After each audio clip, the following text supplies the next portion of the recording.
그 물리학적으로 어, 물리학적으로 물리학적으로 마이너스가 될 수가 없습니다. 그렇죠. 엔트로피는 항상 증가하는 방향으로 흘러가고 마이너스가 될 수 없습니다. 그런데 미래 디지털 사회에 있어서는 어떤 그 인간 중심의 노동이 어떤 직장은 괜찮고 어떤 직장은 괜찮지 않고라는 차원을 넘어서고 있다는 것이죠. 이게 무슨 말을 하는 거냐면 꽉 차 있기 때문에 더 이상 인간이 차지할 수 있는 어떤 노동의 직종 혹은 노동의 가치 자체가 흔들리고 있다는 겁니다. 심지어 마이너스가 되고 있다는 겁니다. 그러면 인간이 배제되고 인간이 다만 데이터를 만들어내는 이외의 가치가 없다라고 주장하는 학자들이 나타나고 있다는 거죠. 지금도 한번 보시죠. 지금 큰 어떤 빅브라더라고 하는 기업들이나 혹은 국가 인프라라든지 어떤 여러 가지 사회의 질서를 새롭게 형성하고 새롭게 가치의 이동을 주도하는 것은 데이터거든요. 누가 어떤 물건을 사고 있는지, 어떤 자료들을 좋아하는지, 어떤 상품들을 좋아하고 어떤 선택을 하고 선호를 하는지에 대한 것들은 모든 데이터가 쌓이고 그 데이터를 지배하는 사람이 앞으로 세대를 지배할 수밖에 없다라는 거죠. 그러면 나는 뭐 공무원이니까, 나는 교수니까, 나는 직종이 있으니까 괜찮다라고 생각하는 그 자체가 무의미하게 된다라는 거거든요. 왜냐하면 그런 시대에 과도기적인 건 있지만 이런 어떤 인류 노동의 가치가 모든 가치를 하는 이 사회에서 데이터의 가치가 가치 자체의 기준이 되는 거. 금이 가치가 되느냐, 자본이 가치가 되느냐, 노동의 가치가 되느냐 라는 어떤 그 기준 자체가 흔들리고 있는데 그 흔들리는 게 사람들은 적응하는 것으로서 미래 사회, 디지털 사회, 자동화 시대에 나름 적응하고 있다. 괜찮을 것이다 라고 위안을 하는 것이죠. 그리고 이제 우리 다음 세대들, 지금 자라나고 청소년 세대에게는 니네는 인공지능을 공부해야 돼, 코딩을 공부해야 돼, 그리고 어떤 직종은 사라진다니까 사라지지 않을 유망 업종을 잘 골라야 돼, 그리고 어떻게든 살아남을 수 있는 직종에 너가 가야 돼 라는 식으로 이 사회를 이해하고 있다는 겁니다. 하지만 미래학자뿐만 아니라 우리 자체가 한번 바라보면 꼭 미래학자에 의존할 필요는 없지 않습니까? 우리 사회를 보면 그런 사회가 아니라 어떤 인프라 자체가 굳어져 있고 인프라 자체가 변하고 있고 가치의 기준이 바뀌고 있다는 것에 한번 주목하자라는 겁니다. 그래서 인류세라는 인간이 중심이 되어서 화석연료를 떼서 기후재앙 같은 위기가 왔다라면 앞으로는 그런 인류가 지배하는 사회가 아니라 데이터가 지배하는 시대가 오면 어떻게 보면 지금 안고 있는 문제들이 생각으로 쉽게 풀리기도 한다 하지만 근본적으로 문제가 되는 것은 이러한 사회가 왔을 때 과연 인간의 위치가 어디에 있고 이런 위치, 인간의 존엄성을 구별할 수 있는 인프라는 우리 공학인이 어떻게 만들어낼 수 있는지에 대한 질문을 해야 된다 이렇게 생각을 합니다. 그럼 인프라라는 걸 한번 생각을 해보죠. 인프라는 아까 들었듯이 우리 사회가 시스템으로 구성되어 있다는 거죠. 시스템은 뭐로 구성되냐 하면 소통으로 구성된다라는 게 일반적인 사회학의 기본적인 첫 번째 그 출발점입니다. 근데 우리는 어떤 시스템 하면 뭔가 시스템을 구성하고 있는 뭐 인프라라든지 어떤 장치라든지 구조라든지 이런 것들을 먼저 생각하는데 사회학이라는 곳에서 이해하고 있는 시스템은 소통으로부터 일어나는 거죠. 그럼 소통은 뭐로 일어나느냐? 정보를 주고받는 겁니다. 그러면 소에서 한번 소를 한자로 보면 소가 뭘까요? 소외시킨다는 소자입니다. 통은 통과시킨다는 거죠. 내가 받아들인다는 뜻이죠. 그러면 정보를 우리는 무수하게 받아들이고 주고받고 하지 않습니까? 그중에 내가 오늘 10,000개의 정보를 받았다면 10,000개를 전부 다 받아들이는 사람은 없을 겁니다. 어떤 것은 받고 어떤 것은 소외시켜버리는 거죠. 이게 소통이라는 겁니다. 이게 10명이 모이고 10,000명이 모이고 10만 명이 모이고 100만 명이 모이면 어떤 사람은 데이터를 자기 선호도에 따라서 받아들이고 어떤 데이터를 다른 사람한테 전달하고 어떤 사람은 어떤 데이터는 소외시켜버리고 어떤 데이터는 어떤 계속해서 어떤 이렇게 쓰레기 취급을 해서 사라지게 한다라는 거죠. 이게 우리 사회를 설명하는 소통이고 우리 사회를 설명하는 성격이고 이것을 구성하는 것이 소통이며 소통을 이루는 것이 정보고 이러한 소통이 모였을 때 시스템이 완성이 되고 이런 시스템이 교육이 되고 정치가 되고 경제가 되고 이렇게 된다는 거죠. 이것이 모이는 것을 우리는 사회 이렇게 이해한다는 것입니다.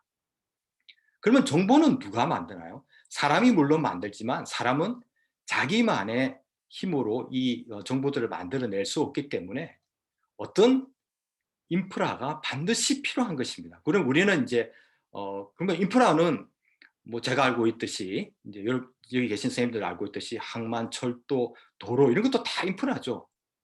그다음에 정보를 깔고 있는 여러 가지 그 어떤 정보 시스템을 이루고 있는 인프라도 인프라입니다. 하지만 그 인프라와 소통 사이의 한 단계가 더 존재하는 것이 디지털 사회의 특징입니다. 이것을 우리는 코드화가 가능한 플랫폼이라고 합니다. 이 플랫폼은 코드 플랫폼은 눈에 잘 보이지 않습니다. 하지만 엄연히 존재하는데 어떻게 존재하는 줄 아냐면 우리가 사용하고 데이터가 끊임없이 생성되기 때문에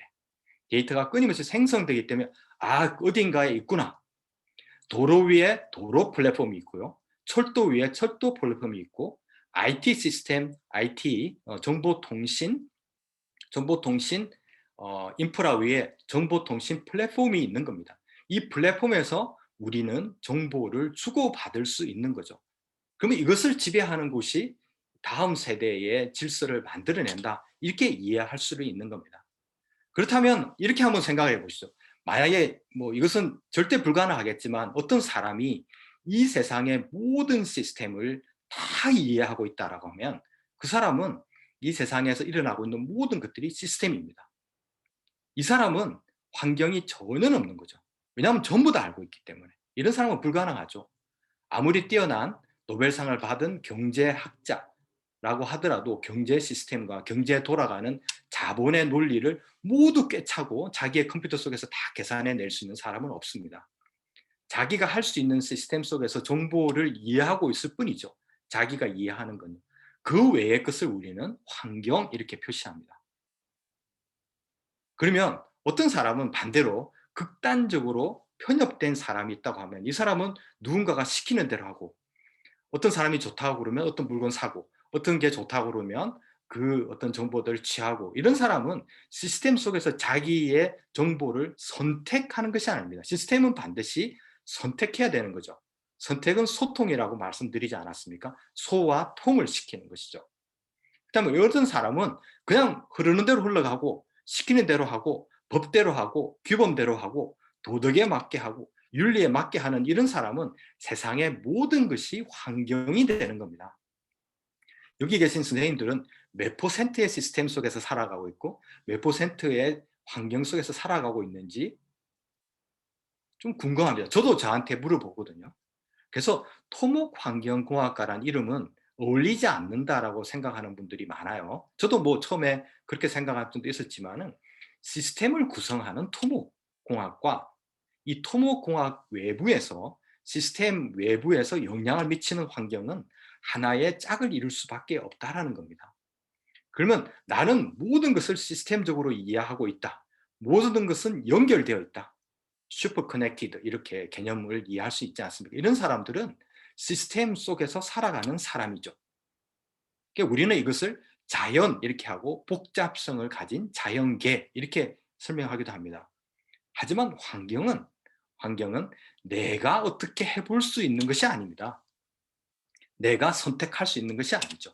이 시스템과 환경을 한 번 더 머릿속에 두고 인프라를 한번 쳐다보도록 하겠습니다. 우리는 인프라를 아까 말씀드린 대로 환경, 항만, 도로, 철도, 수자원하는 상하수도, 그다음에 IT를 하는 이런 것으로만 생각하는데 아까 제가 말씀드린 대로 이러한 인프라 위에는 소통한테 가기 전에 코드화가 가능한 디지털 코드화가 가능한 플랫폼이 현대 사회 자동화 시대에서는 반드시 요청되고 있다라는 거죠.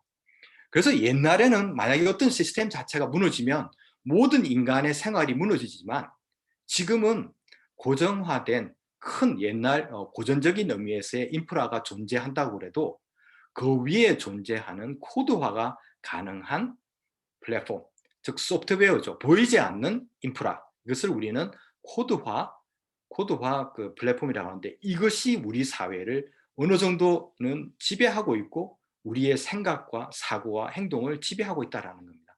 그 사이에 연결을 이해하는 것이 우리 공학인들이 굉장히 잘할 수 있는 일이다. 역설적으로 그렇게 설명합니다.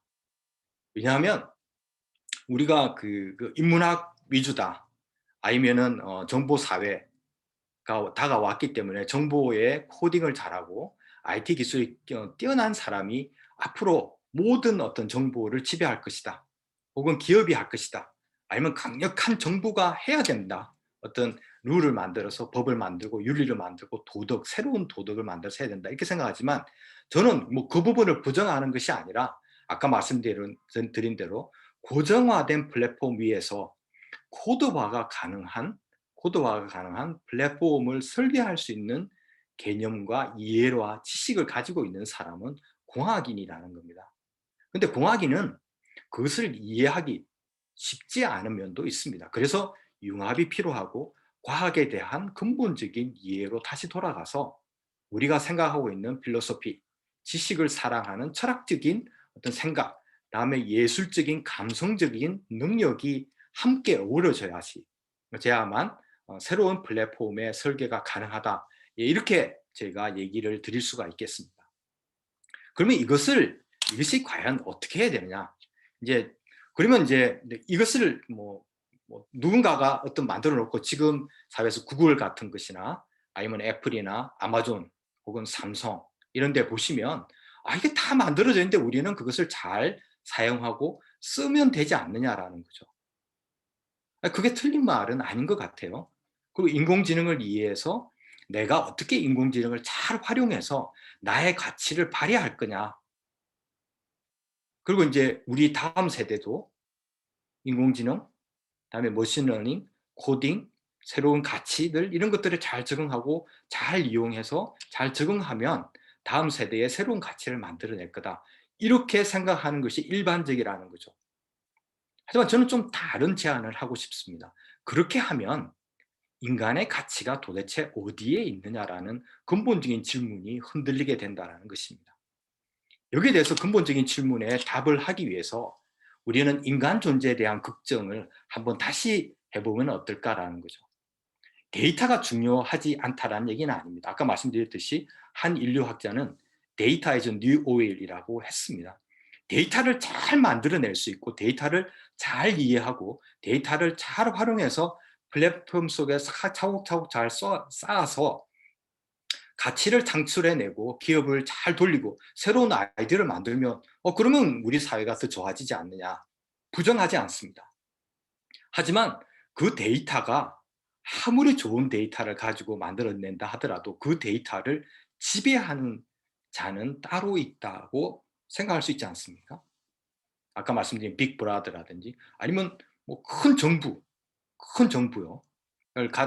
우리가 올릴 수도 있는 거죠. 그러면 데이터를 만들어내는 인간이 중요하지 않을 수 있다라는 거죠. 그것은 우리가 중요하다, 중요하지 않다 이렇게 판단하기 이전에 구글이나 아마존이나 삼성이나 LG나 쿠팡이나 이런 데서 과연 데이터가 중요할까? 그 사람들은 데이터가 중요하니까 데이터를 막 모으려고 하잖아요. 근데 이 데이터, 우리 기업을 위해서 이 소중한 데이터를 만들어주는 인간한테 참 고맙네 라고 생각할까요, 그분들이? 그렇지 않을 수도 있다는 겁니다. 그러면 즉 개인, 인간은 어떻게 해야 되냐라는 거죠. 그거 이미 늦었다 라고 생각하는 것이 아니라 어떤 길이 분명히 있을 것이다라는 거죠. 이것은 다시 아날로그로 돌아가자, 디지털로 가지고는 안 되겠어, 아니면 그 돈 많이 버는 사람들 그 정부를 강하게 밀어가지고 세금 많이 걷어서 기본소득을 해야지. 그죠? 이런 사람들은 많잖아요. 기본소득이 나쁘다는 건 절대 아닙니다. 기본소득도 하나의 대안이 될 수 있죠. 그다음에 법을 잘 만들면 윤리적으로 잘 운영될 것이다, 이 말도 맞죠. 근데 여기 계신 선생님들 그것이 통할까요, 과연? 저는 조금 다르게 한번 접근해 보고자 하는 겁니다. 그러려면 우리가 과학과 철학과 예술을 통해서 데이터가 만들어지는 그 자체에 관심을 가지는 것이 가장 중요하다는 생각을 하는 겁니다. 데이터가 어디서 만들어지나요? 데이터를 만드는 것은 인간이지만 저와 같은 인간이지만 그것을 만들어내는 장소를 우리는 플랫폼이라고 하는 겁니다. 플랫폼은 눈에 보이지 않습니다. 어디 여행을 가기 위해서 인천공항을 가든지 KTX를 타기 위해서 서울역을 가면 그 플랫폼이 있죠. 하지만 우리가 데이터를 만들어서 데이터를 어딘가에 쏘고 데이터를 받기 위해서 필요한 플랫폼은 보이지 않는다는 거죠. 이것을 우리는 코드화 플랫폼이라고 합니다. 그런데 인프라는 분명히 보입니다. 하지만 인프라는 플랫폼이 없으면 무용지물입니다. 그래서 우리는 인프라에 관심을 가지는 공학인이 되면 어떨까라는, 그래서 인간 존재는 어떻게 되냐는 거죠. 그럼 이 사파를 한번 제가 만들어 봤는데요. 그럼 이제 예전에 이 오이디푸스 왕이 길을 가는데 스핑크스가 맞고는 너 나의 수수께끼를 맞추지 못하면 내가 너 죽일 거다 이렇게 얘기를 합니다. 그랬을 때 아침에는 다리가 4개, 점심 때는 다리가 2개, 오후에는 다리가 3개인 것이 뭐니? 이렇게 물어보죠. 그랬을 때 이제 오이디푸스 왕이 사람 이렇게 해서 이제 살아났죠. 하지만 디지털 세상에서 만약에 똑같은 질문을 했다면 오이디푸스는 아마 스피크스한테 죽었을 겁니다. 왜냐하면 옛날에 오후에 3개의 다리는 하나는 지팡이지 않았습니까? 근데 지금은 이 지팡이로 살아갈 수 있는 시대가 아니라는 거죠. 이것을 우리는 기호라고 합니다. 기호. 기호? 갑자기 무슨 기호냐? 그리고 기호가 중요하다 하더라도 공학인이 무슨 기호를 만들겠느냐? 아닙니다. 우리 공학인이 기호에 관심을 가지지 않으면 누가 가지느냐? 기호학자? 인문학자? 그들이 만들 수 있는 것이 아닙니다. 그 얘기를 오늘 여러 선생님들한테 드리고자 하는 겁니다. 기호 만들기 프로젝트야말로 디지털 사회, 자동화 시대, 그다음에 인간 중심의 사회를 가치 중심으로 풀어나가기 위해서는 반드시 이 기호에 우리는 관심을 가져야 됩니다. 특히 공학인이 말이죠. 기호가 뭘까? 이러면 기호공학 혹은 뭐 기호학에는 어떻게 나와 있냐면 의미를 담는 도구다 이렇게 나와 있습니다. 의미를 담아가지고 다른 사람한테 의미를 전달한 다음에는 이 도구가 즉 기호죠. 기호는 비는 거죠. 기호의 가장 대표적인 게 뭐가 있을까요? 경제적 기호, 교육의 기호, 법 기호 이렇게 생각할 수 있는데 우리가 쓰는 언어 알파벳도 기호입니다. 왜냐하면 기역, 니은, 띠끝, 리엇 이렇게 되어 있죠. A, B, C, D 이렇게 되어 있는 그 기호에 이렇게 뭉쳐가지고 의미가 담기죠. 북 하면은 책이라는 의미가 BOOK라는 단순한 기호에 담기는 거죠. 이것을 보낸 다음에 다시 분해해서 다시 쓰지 않습니까? 이것만큼 재사용이 가능한 굉장히 편리한 기호는 없을 겁니다. 또 경제 기호로서 가장 대표적인 게 뭐가 있냐면 돈이 있습니다. 돈은 굉장한 기호입니다. 사실 1,000원, 10,000원 가지고 사랑을 표현하기도 하고요. 애정을 표현하기도 하고요. 증오를 표현하기도 하고 동정을 표현하고 그 순간에 그 돈에 우리의 모든 감정과 어떤 의도와 철학과 모든 걸 담아서 쓴 다음에는 그 의미는 싹 비워지죠. 그 다음에 그 돈은 쓰고 또 쓸 수 있는 겁니다. 할머니가 손자한테 용돈을 주면 돈을 주는 거죠. 그러면 손자는 돈을 받아서 좋은 것도 있지만 할머니의 사랑을 받아서 좋은 겁니다. 돈만 받아서 이렇게 좋아하는 손자가 있다면 그건 별로 그렇게 좋은 손자가 아닐 거예요. 그래서 내가 누군가한테 돈을 기부한다 이랬을 때는 그 사람한테 나의 마음의 의미를 전달하는 것이죠. 이 기호를 지배하는 사람이 디지털 사회에서도 우리 사회를 지배하고 가치를 형성해 갈 거라는 겁니다. 그러면 우리는 돈에 지금 뭐가 있나요? 우리가 쓰는 달러, 원, 엔, 뭐 이런 것들이 있죠. 유로도 있고요. 최근에는 비트코인이라는 돈도 생겼죠. 그 다음에 자본이라는 것도 생겼습니다. 주식이라는 기호도 생겼죠. 이 속에 여러 가지가 담겨가지고 이 사회에 의미를 담을 수 있는 기호는 무궁무진하게 있다라는 거죠. 한데 잘 생각을 해보면 그게 비트코인이든 현금이든 주식이든 자본이든 돈이든 달러든 다 그 가치의 기준이 어디에 있느냐? 현금에 있습니다. 그리고 현금은 돌아서 가보면 직간접적으로 노동의 가치의 기본을 두고 있다는 거죠. 예전에는 근본이 화폐고 근본이 화폐는 브레큰 우드가 깨지면서 깨졌잖아요. 그리고 이제 그 이후에는 신용이라는 것이 담겼지만 그 신용이 담김에도 불구하고 우리는 어떤 가격을 책정할 때 이거 비싸다? 이거 싸다? 이렇게 어떻게 판단하세요? 조금씩 바뀌고는 있지만 이건 내 월급이 얼마인데 내 월급을 따져서 시간당 내가 얼마를 받고 있는데 이 커피 가격이 2,000원, 3,000원, 2만 원? 비싼데? 왜 비싸다고 생각하나요? 관습적으로 생각하는 우리의 가치 기준 속에 노동의 가치, 시간의 가치가 들어가 있다는 겁니다. 그러면 이것이 우리를 자칫 굴레 속으로 포함되는 거죠.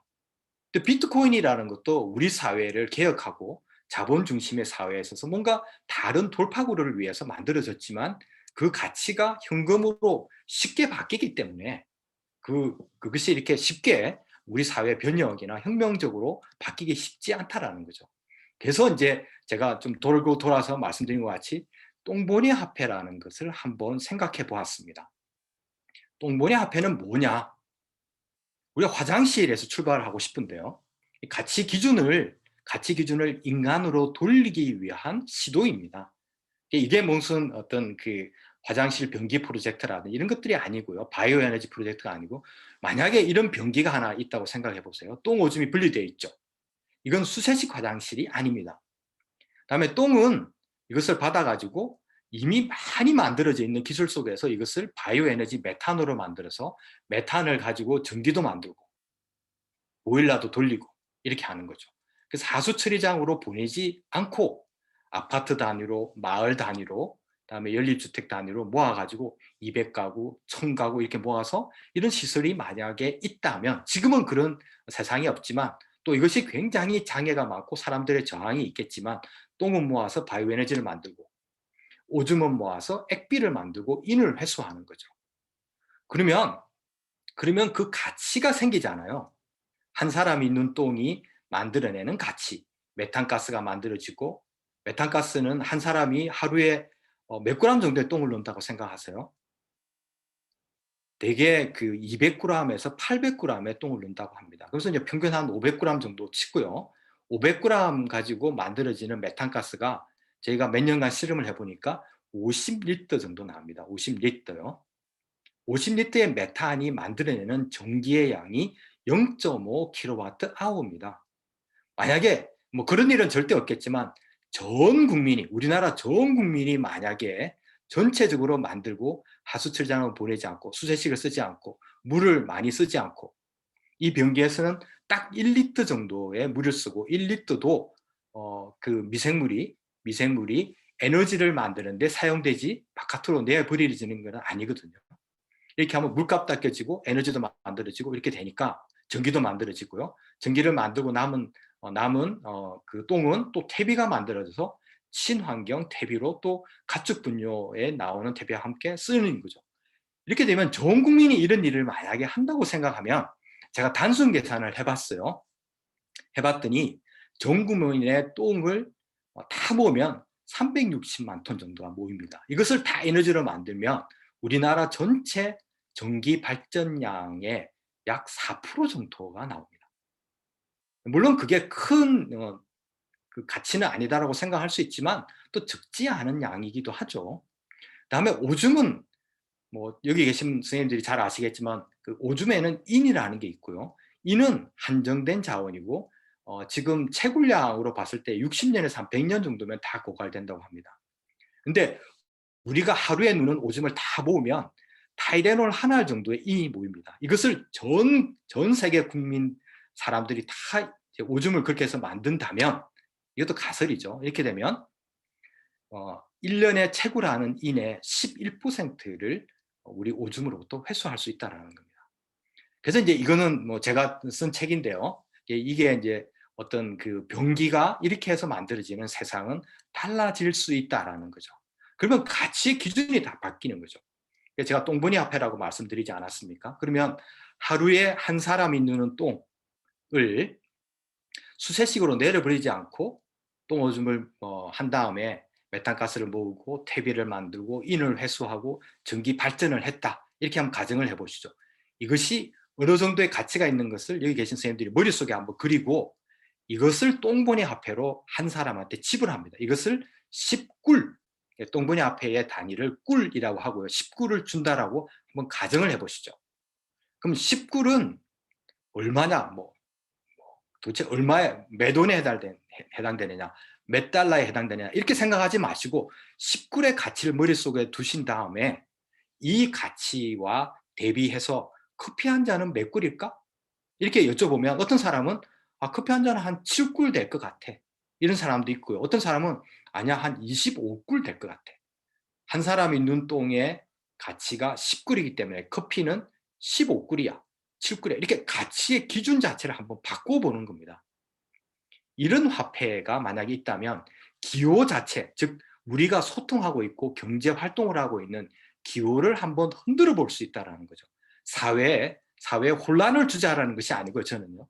대안적인 방법으로 우리가 기호를 만들면 그 기호로 소통하는 우리 사회의 플랫폼은 바뀔 것이고, 이 바뀐 플랫폼 속에서 생성되는 인프라와 공학적 가치는 새롭게 형성되고 우리 사회는 조금 더 다른 가치들이 생성되고 다른 소통들이 일어날 수 있겠다라고 생각하는 것이 똥분이 화폐입니다. 즉 어떤 가게에 갔는데 만약에 이런 가게가 있지는 않겠지만 만약 우유는 5꿀, 굴비는 25꿀 이렇게 되어 있으면 기존의 돈 아니면 달러, 비트코인 이런 것을 사려고 하는 사람은 혼란이 오는 거죠. 도대체 꿀이 뭐야? 이렇게 생각하잖아요. 한데 한 사람이 눈동의 가치를 생각할 수 있는 사람은 10꿀이잖아요. 한 사람이 하루에 넣는 똥은. 그러면 배추가 싼 것 같은데 파가 조금 비싼 것 같아. 이렇게 생각할 수 있다는 거예요. 그러면 새로운 질서가 형성되고 새로운 소통이 일어난다는 거죠. 우리가 아무리 법을 잘 만들고 아무리 세금을 많이 걷어도 기존에 가지고 있는 기호, 즉 돈, 자본에 기반을 된 어떤 그 사고 속에서 소통을 하고 하면 법이 아니면 그렇게 뭔가 큰 질서가 바뀌지 않더라라는 거죠. 그래서 기존 질서를 무너뜨리고 국가를 부정하고 이렇게 얘기하는 것이 아닙니다. 대안적인 어떤 화폐 혹은 다른 기호들이 있다고 생각했을 때 그런 움직임이 우리가 공학인 중심으로 만들어지면, 왜냐하면 우리는 새로운 가치를 만들 수 있는 기술이 있고 과학기술을 가진 사람이잖아요. 그래서 어떤 화장실이라는 굉장히 중요한 부분에서 새로운 가치를 만들고 그 속에 가치 기준을 하나 만들어 둬서 우리 사회의 가치 기준을 새롭게 만들면 얼마나 좋을까라는 생각을 감히 공학인 중심으로 하게 된 것이 똥보니 화폐라는 것입니다. 그럼 이게 통하겠느냐? 아직 안 통하죠. 그리고 저도 실망을 많이 하고 있지만 한번 이렇게 생각을 해보시죠. 파리바게트에 오늘 지나면 그 기한이 지나는, 그죠? 유통기한이 지나는 빵들이 생각보다 많습니다. 혹시 아시는 분이 있는지도 모르겠지만, 그래서 어떤 그 아르바이트 하는 학생이 그날 끝나면 빵을 이렇게 큰 봉다리에 받아오는 경우가 많거든요. 그러면 이런 오늘 오늘 저녁 정도에 내리면 못 파는 그런 빵 혹은 커피 이런 것들을 똥보니 앞에 만약에 내어놓을 수만 있다면, 그러면 누군가는 그것을 사 먹을 수 있잖아요. 그러면 일단 받아주는 곳이 있으니까, 똥보니 앞에라는 가치를 가지고 받아줄 수 있으니까, 그러면 그것을 받은 그런 가게에서는 다음날 CGV라든지 롯데시네마라든지 그런 다른 이제 극장에서 평일날 많이 비어있는 자리가 있는 곳에 여기에 똥보니 앞에다가 나는 좀 내놓고 싶어. 대신에 빵 가지고 사 먹은 사람들을 이 돈을 가지고 나 빵을 사 먹고 싶어. 이러면 경제의 순환이 일어난다는 것이죠. 그리고 가치가 돈이 아니라 항상 그 기준 자체가 우리가 하루 만에 눈동이의 그 가치 기준으로 된다는 거죠. 그래서 이미 똥보니 화폐는 한 3, 4년에 운영되고 있습니다. 여기 계신 선생님들 잘 모르시겠지만 이미 플랫폼이 만들어지고 웹사이트도 있고요. 그다음에 인도에서도 활용이 되는 공동체가 있습니다. 그리고 잘 모르시겠지만 대학로에서는 똥보니 화폐를 가지고 볼 수 있는 연극도 있습니다. 그리고 제가 있는 이쪽 학교가 있는 울산에는 한 20개 정도의 가맹점이 있어요. 그중에는 맥주집도 있고 커피집도 있고 이 네일샵도 있어요. 그래서 그 가게들끼리는 혹은 유니스타 학생이 거기 가면 커피도 똥분이 화폐를 가지고 사 먹을 수 있습니다. 물론 한정된 제한, 그죠? 이 똥분이 화폐를 많이 받아주는 곳이 없기 때문에. 근데 이 똥분이 화폐는 어떤 몇 가지 장점이라고 하는 좀 특징이 있습니다. 그럼 똥분이 화폐 10불은 얼마냐라고 생각할 수 없는 게 뭐냐면은, 이 똥분이 화폐는 하루에 10불 정도가 받고 자기가 거래를 하면 돈이 쌓일 수 있죠. 하지만 모든 돈은 하루에 7%씩 사라집니다. 이게 똥분이 화폐의 가장 자연성을 살린, 즉 자본화할 수 없는 겁니다. 그리고 이 돈을 가지고 현금화할 수 없습니다. 비트코인은 현금화할 수 있잖아요. 비트코인을 현금화할 수 있기 때문에 투자의 대상이 되어버립니다. 그래서 이 똥보니 화폐는 현금화할 수 없고 현금으로 바꿀 수 없고, 또 바꾼다 하더라도 가치가 없는 게, 그럴 만한 그 필요가 없는 게, 하루에 마이너스 7% 사라져가지고 한 달이면 돈이 모두 다 사라져 버립니다. 그래서 내가 가지고 있으면 누군가한테 쓰고 누군가한테 주는 게 오히려 도움이 되는 그런 돈이라는 거죠. 지금까지 돈의 역사상 한 번도 그런 역사가 없었다는 건 아니지만 굉장히 드물게, 그래서 돈이라는 것 자체의 철학, 돈의 철학으로 그냥 그 기본적으로 다시 돌아가서 돈이 과연 뭘까? 돈은 기호일 뿐인데, 의미를 담을 수 있는 수단일 뿐인데, 교환의 수단일 뿐인데, 왜 우리가 이 돈에 이렇게까지 얽매이고 돈에 대해서 목숨을 걸기까지 하는 그런 처절하고, 돈 때문에 많은 사람들이 힘들어하고 이렇게 되느냐라는 거죠. 우리 사회에 새로운 질서를 하나 만들면 어떨까라고 해서 시작한 것이 어떤 경제학자가 아니라 공학인이 출발했다라는 점에 대해서 여러 선생님들이 좀 이해를 해주셨으면 좋겠습니다. 그 십굴은 아까 누구든지 똥을 누기 때문에 이 십굴이 지불이 되거든요. 그래서 기본소득의 역할도 한다고 저희는 믿고 있습니다.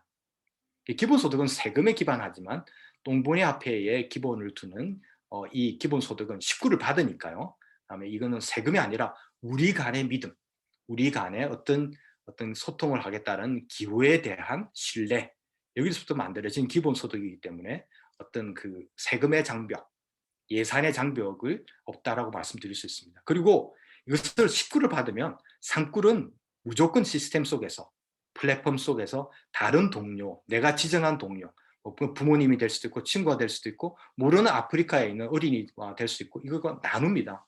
그래서 전 세계 사람이 이 기호를 통해서, 똥보니 화폐라는 경제 기호를 통해서 서로 연결이 되어 있는 거죠. 그래서 아침에 딱 이렇게 열어보면, 여기 선생님들도 로그인해서 보면 누구로부터 어떻게 그 꿀이 날라왔네라는 걸 다 확인 가능합니다. 그래서 이제 내가 모든 사람과 연결되어 있고 내 돈이 다른 사람과 연결되어 있다는 걸 하는 거죠. 그러면 이것을 어떻게 만드느냐? 라는 방법론이 실용주의라는 겁니다. 프래그마티즘이라고 윌리엄 제임스가 제안한 것인데요. 여기서 이제 착안을 해서 만들었는데, 실용주의가 우리가 생각하는 이용한다라는 뜻도 있지만 프래그매틱적인 실용이 있다라는 겁니다. 이건 어떤 개념이냐면요. 시간이라는 개념은 이미 오래전에 존재를 했습니다. 그런데 시계라는 게 만들어지고 시계가 만들어지기 전에도 시간이라는 개념은 있지 않았겠습니까? 어제가 있고 내일이 있고 엊그제가 있고 1년 전이 있었으니까요. 하지만 시계라는 개념, 새로운 개념이 만들어졌을 때 시간이라는 오래된 개념이 완성이 되는 거죠. 그다음에 유전이라는 개념이 있었습니다. 그런데 DNA라는 개념이 만들어져서 유전이라는 개념이 완성이 되는 거죠. 이것을 우리는 프래그머티즘적인 실용주의다, 이렇게 정의를 합니다. 그러면 우리가 지금 인프라가 있고 토목이 있고 공학이 있고 과학이 있고 돈이라는 게 있죠. 어떤 개념이, 오래된 개념이 있는데 새로운 개념을 우리가 가져와 가지고 가치를 만들어내서 이 오래된 개념을 완성시킬 수 있는 거죠.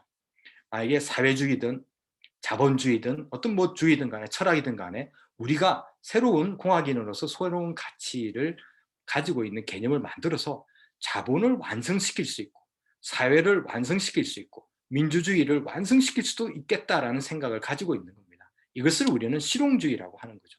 그래서 기호 중심으로 실용주의적으로 공학이 만들어서 인프라를 클라우드 개념과 코드화하는 작업, 이것을 우리는 공학인이 할 수 있는 기호 실용주의다, 이렇게 정의를 할 수 있는 겁니다. 여기서 플랫폼은 보이지 않는 소프트웨어이고 모든 이 세상의 데이터를 만들어내는데 데이터는 돈이죠. 돈을 포함하지 않습니다. 그런데 그 돈 속에 똥보니 화폐와 같은 공학인이 만든 기호를 슬쩍 끼워 넣는 거죠. 그러면 빅브라더가 혼돈을 느끼는 거죠. 이건 뭐지? 갑자기 뭐 똥보니 화폐가 갑자기 소통이 되네. 한국에서 만든 뭔가 지역 화폐 이런 것들이 갑자기 뭔가 쓱 들어와가지고 기존에 없는 데이터가 막 생성되면서 새로운 질서가 되고 이 질서를 이해하지 않으면 구글이나 삼성이나 LG나 아마존이 유지가 되기 힘들게 만드는 혼돈, 긍정적인 혼돈을 만들 수 있는 것은 공학인이 가장 잘 할 수 있다는 거죠. 어떻게 해요?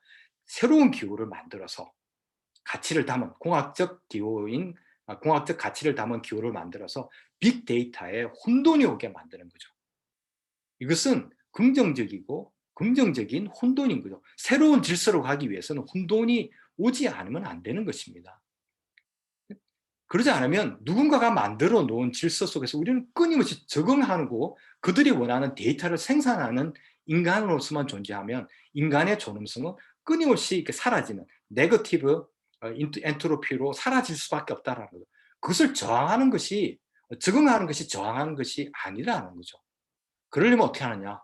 정부를 잘 만들어서 법을 잘 만들고 윤리를 잘 만들고 도덕을 잘 만들고 이렇게 하는 것으로는 부족하고 우리가 이제 직접 나서서 기호를 만들고 그 기호를 생산하는 인프라를 짓고 그 인프라 위에 보이지는 않지만 코드가 가능한 플랫폼을 만들어서 새로운 질서 속으로 끊임없이 그들이 혼돈을 빅브라더가 혼돈을 느낄 수 있는 기호를 띄워 넣어야만 된다라는 생각을 드리는 겁니다. 이것이 비트코인 중심 혹은 가상화폐라든지 새로운 화폐 자본의 질서 속에서 우리가 저항할 수 있는 것이라는 거죠. 에너지 예를 한번 들어보겠습니다. 에너지 예를 보면 우리는 한전에서 보내는 전기만 사용하는 거죠. 한전을 부정하는 것이 아닙니다. 만약에 우리 집에 이런 코드가 한번 있다고 생각을 해보세요. 근데 만약에 이제 컴퓨터를 충전하기 위해서 할 때 지금은 코드가 하나잖아요. 근데 만약에 코드가 이렇게 5개가 있다고 생각해 보시면 나는 어떤 그 풍력 발전을 굉장히 선호해. 나는 원자력이 좋아. 역시 원자력이야. 아니야, 나는 태양광이 최고야. 그래서 그걸 쓰면 이 코드를 꽂는 것에 따라서 뭔가 그 전력에 대한 전력 크게 차이가 없다 하더라도 전기세가 다르다고 한번 생각을 해보세요.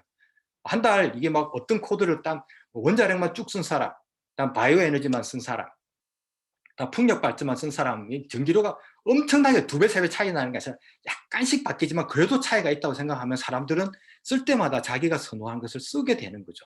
그리고 그게 따라서 별도로 다르게 이렇게 모여진 돈은 원자력이 많이 모였다. 그러면 원자력에 투자하고 풍력에 많이 모였다면 풍력에 투자할 수도 있는 거지 않습니까? 그럼 이게 가능하겠느냐? 이런 생각을 하지 마시고 공학은 기술이 있기 때문에 인문학과 다르게 인문학을 이해한 다음에 과학기술을 이해하기 때문에 우리는 어떤 기술이든지 만들어낼 수 있는 거죠. 이것이 인프라지 않습니까?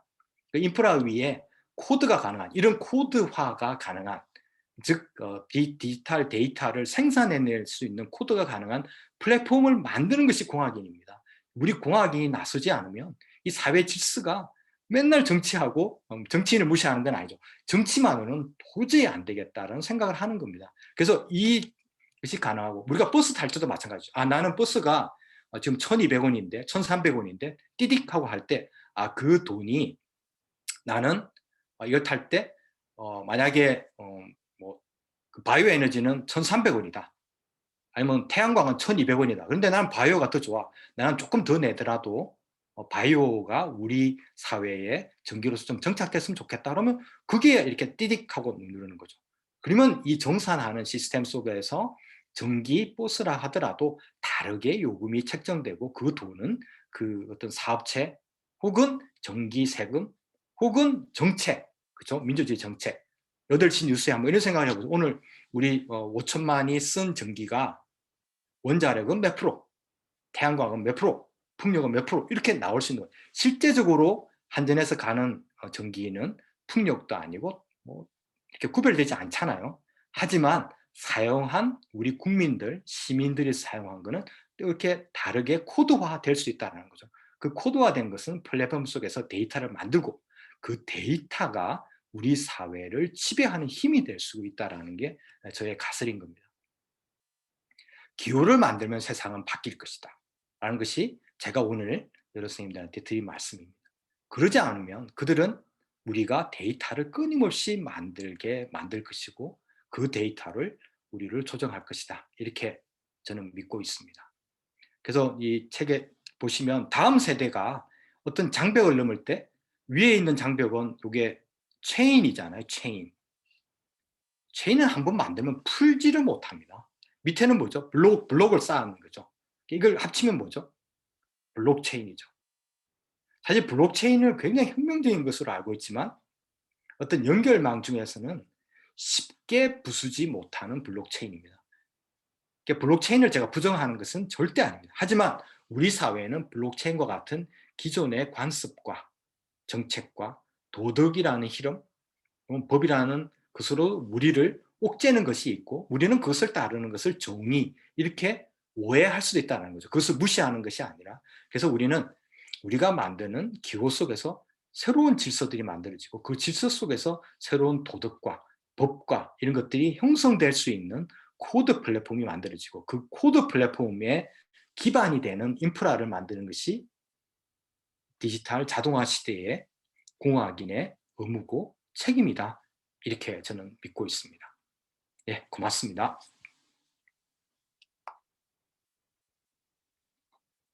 자, 큰 박수 부탁드립니다. 새로운 인사이트를 또 보여준 멋진 발표라고 생각이 들고 또 흥미로운 게 제가 참 뭐랄까 바로 지난 시간에는 고려대학교의 박희등 교수님께서 이제 우리 하수 처리장에서 얼마만큼 많은 에너지를 생산할 수 있는지에 대한 그런 특강을 해주셨는데 결국은 이제 하수 처리와 이제 뭐 똥보니의 그러니까 그 어떤 에너지 생산이 또 이제 연결되는 부분이 흥미로웠고요. 또 이제 제가 좀 반성이 되는 게 반성이라기보다 참 이제 흥미로운 게 제가 우리 공학대학원 그 원생들께 이제 해드리는 얘기 중에 가장 핵심적인 것 중에 하나가 미래는 데이터가 어떤 모든 분야의 가장 핵심이 될 거다라는 얘기를 좀 많이 해드렸거든요. 근데 이제 우리 조재훈 교수님께서는 한 단계 더 나가셔서, 그러니까 저 이제 그런 미래를 준비해야 된다는 이제 어떤 이제 약간은 근시안적인 얘기를 많이 말씀드렸는데, 우리 조재훈 교수님께서는 그 데이터 중심의 사회가 마치 DNA가 우리를 조정하듯이 데이터가 우리를 조정할 수 있는 미래에 대응하기 위한 어떤 대응 방안으로 어떤 새로운 기호를 만들고 그런 기호를 통해서 기존의 어떤 일치화된 어떤 그런 데이터 세계를 좀 흔들어 보자 라는 그런 대안을 제시해 주셨다는 게 너무 흥미롭습니다. 지난 수업 또 제가 줄기차게 얘기해왔던 내용에 대한 어떤 그 미래에 대한 대안을 말씀해 주셨다는 게 너무 흥미롭고 감사드리고요. 자, 우리 그 원생들의 질문 한번 받아보도록 하겠습니다. 질문 있으신 분, 우리 조재영 교수님께 질문 해주시기 바랍니다.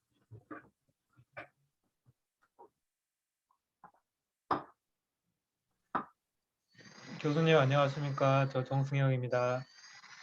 네, 네, 고맙습니다. 교수님 강의 잘 들었고요. 저는 지금 한전에 근무하고 있는데 아까 그 퍼센트를 이제 그 발전별로 이제 표시해 주는 거에서 참 인상 깊었습니다. 이제 고객들이 평소에 보면 이제 전기 요금은 이제 비싸다고 해서 이제 그 줄이려고는 하는데 친환경 그 에너지를 많이 요구를 하시거든요. 그렇지만 이제 그 교수님께서 보여주신 대로 콘센트를 이제 그 뭐 태양광, 뭐 바이오, 뭐 석탄, 원자력 그런 것들을 좀 표출을 해서 고객들이 좀 선택을 하게 되면 그에 맞는 비용을 자기가 내고 또 그에 맞는 발전원을 선택할 그 한전 입장에서 운영을 할 수 있으니까 좀 괜찮은 아이디어라고 생각합니다. 제가 지금 당장 그걸 뭐 할 수 있는 그 위치는 아니지만 회사에 좀 그런 부분들 나중에 어필할 수 있는 기회가 있으면 그 방향들을 좀 하도록 좀 노력하겠습니다. 이상입니다. 고맙습니다. 네, 네. 네. 또 실제로 이렇게 연결되는 기회가 돼서 너무 기쁜 마음입니다. 또 다른 질문이나 뭐 의견 있으신가요?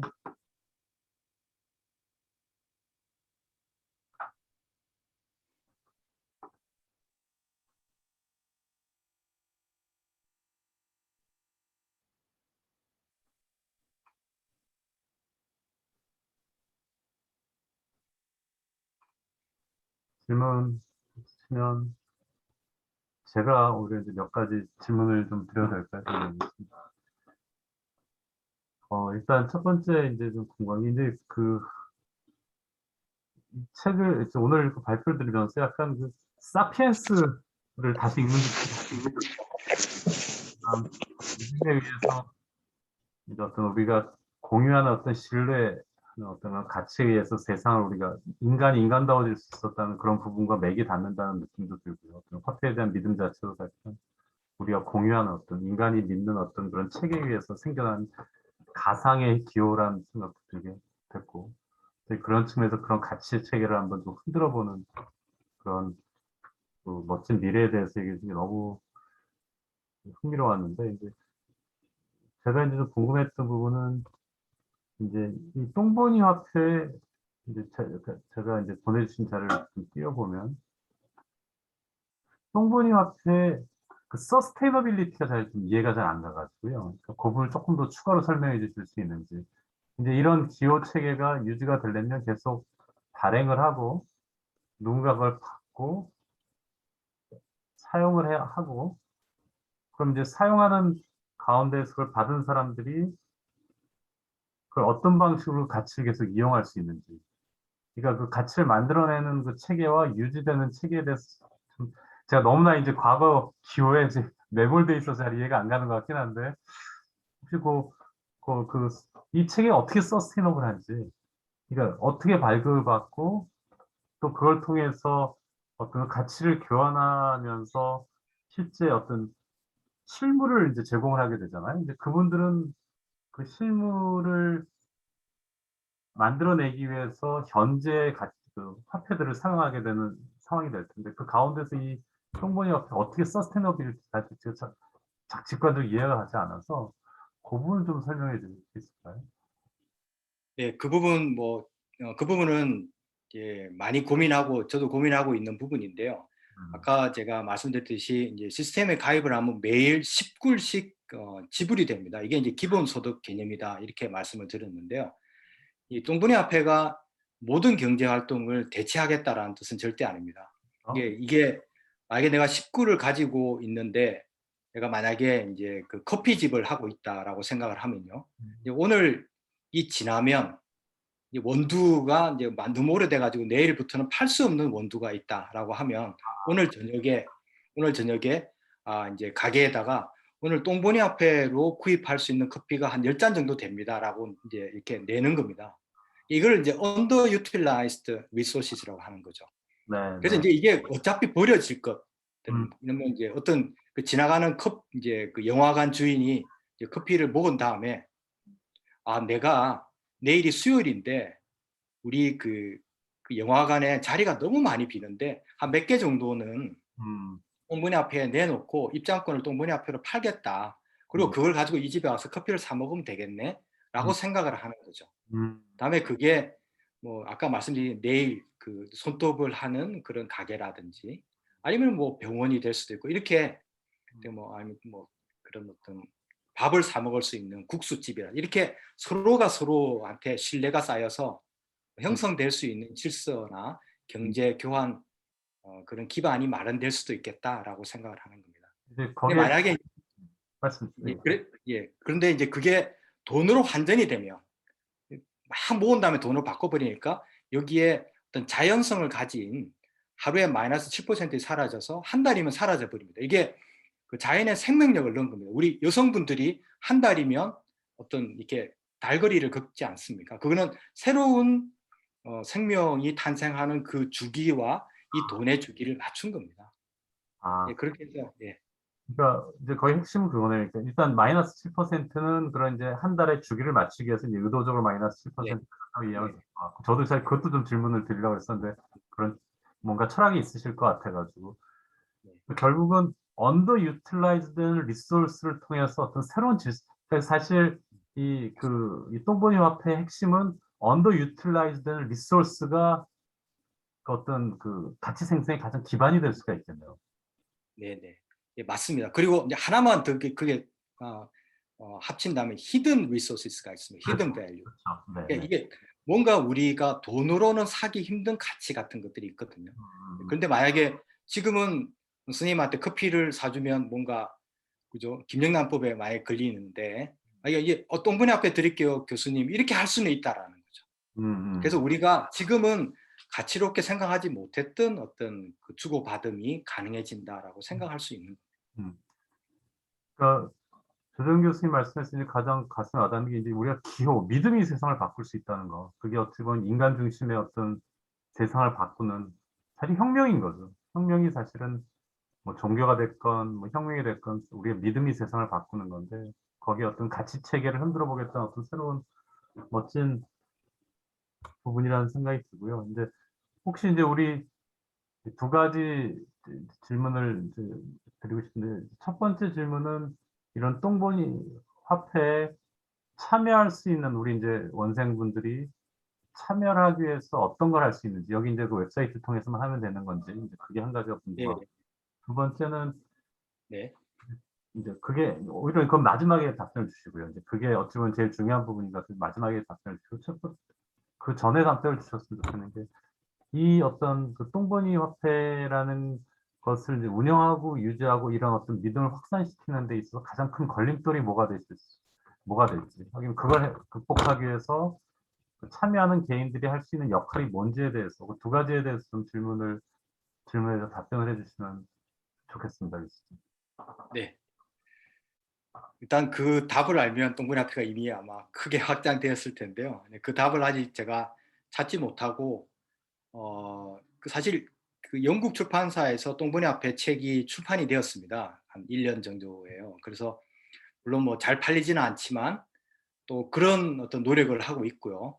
그다음에 여러 매체들이나 인도의 공동체에서는 이미 공동체 단위로 사용되는 것도 있고 서서히 가리라고 생각합니다. 그래서 뭐 기존에 돈이 있고 10불 가지고 뭐 10불 받아주는 데도 없는데 내가 왜 이걸 해야 돼라는 아직 그런 생각들이 있기 때문에 조금씩 마음을 내어주는 그 노력 혹은 배려 같은 것이 지금은 절실하고요.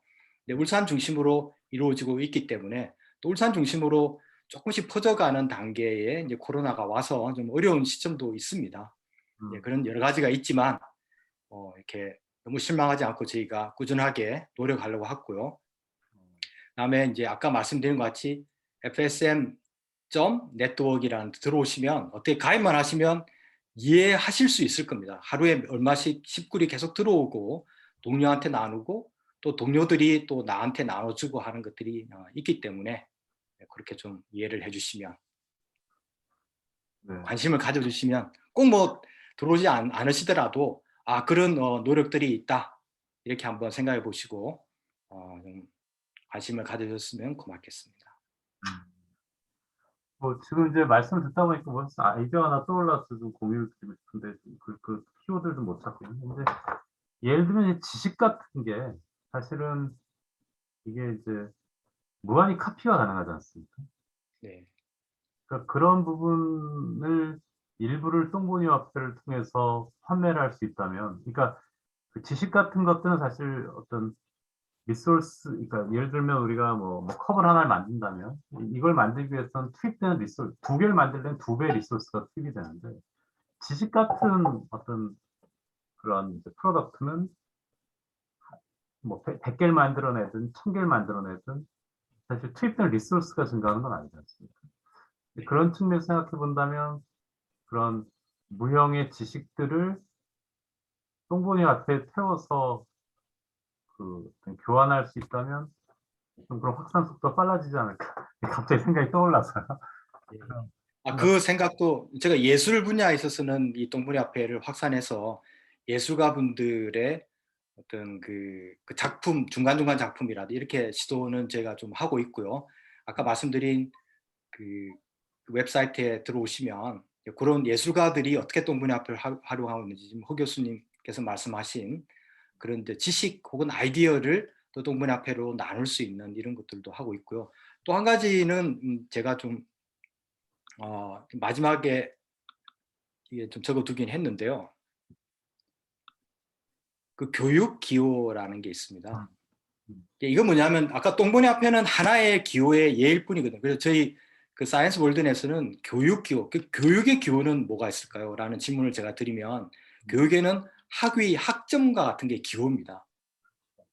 그리고 그 기호로 인해서 우리는 교육을 받은 사람 이렇게 인정을 받거든요. 그래서 그 기호 때문에 사실 대학이란 어떤 큰 어떤 좀 좋은 면도 있지만 단점도 생기기 때문에 새로운 교육의 기호를 만드는 건 어떻게 될까? 이런 시도도 제가 좀 하고 있는 프로젝트가 있습니다. 그래서 제가 하는 수업에서는 학생들이 서로를 평가할 때 등수가 없는 평가를 하는 이런 것도 도입을 하고 있거든요.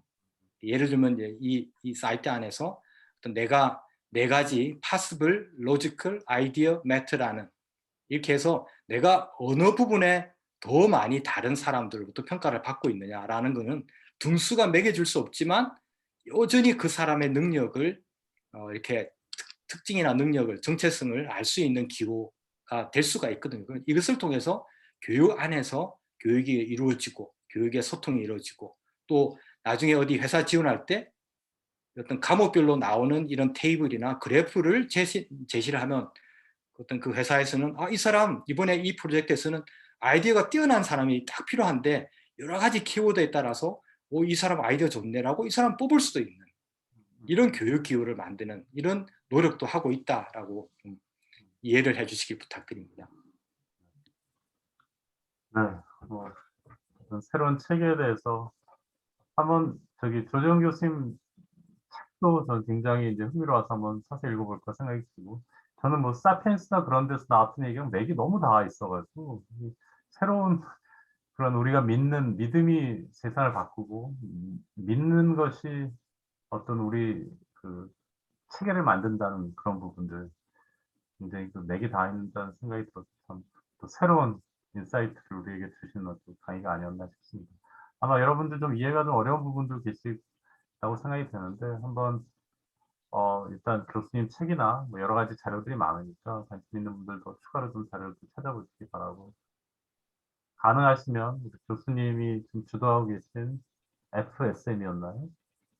네, FSM 네트워크로 그냥 연결하면 됩니까, 교수님? 뭐 www 네, 네. 예, www 넣어도 안 넣어도 됩니다. 다들 가능하시면 등록하셔서 새로운 세계를 맛보시는 특히 뭐 환경하시는 분들 뭐 이런 어떤 새로운 체계 인간 위주의 어떤 그 가치 체계라는 게 너무 흥미롭습니다. 한번 그런 경험해 보시는 그런 시간 가져보시기 바랍니다. 자, 늦은 시간까지 우리 열강해 주신 조절이겠습니다. 저는 사실 굉장히 제가 지금 우리 학생들께 원생들에게 데이터 항상 데이터 얘기만 하고 있었거든요.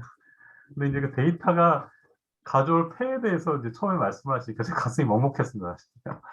제가 우리 죄송합니다. 그런 뜻은 아니고요. 그런 것과 함께 했으면 좋겠다라는 말씀입니다. 네네 이제 그런 부분에 대해서 또 이제 새로운 인사이트, 새로운 조명을 해주신 부분에서 제게도 일깨움을 주신 것 같아서 감사드립니다. 자, 오늘 또 새로운 가르침을 주신 우리 조재영 교수님께 큰 박수 드리면서 오늘 특강 마치도록 하겠습니다. 감사합니다, 조재영 교수님. 네, 고맙습니다. 예, 잘 들어서 고맙습니다. 허준 교수님 고맙습니다. 저도 너무 감사드립니다. 조만간 다시 연락드리겠습니다, 교수님. 예, 예, 고맙습니다, 교수님. 자, 오늘 특강 여기서 마치도록 하겠습니다.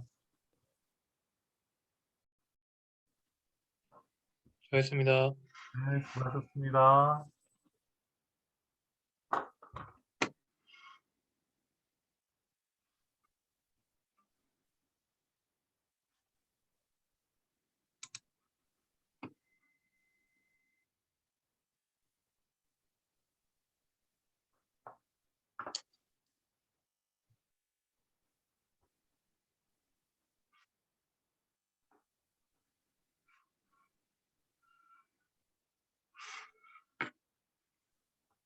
자, 이제 뭐 마무리할까 합니다. 네, 이남호 연구원도 수고 많으셨습니다. 예, 수고했습니다. 하겠습니다.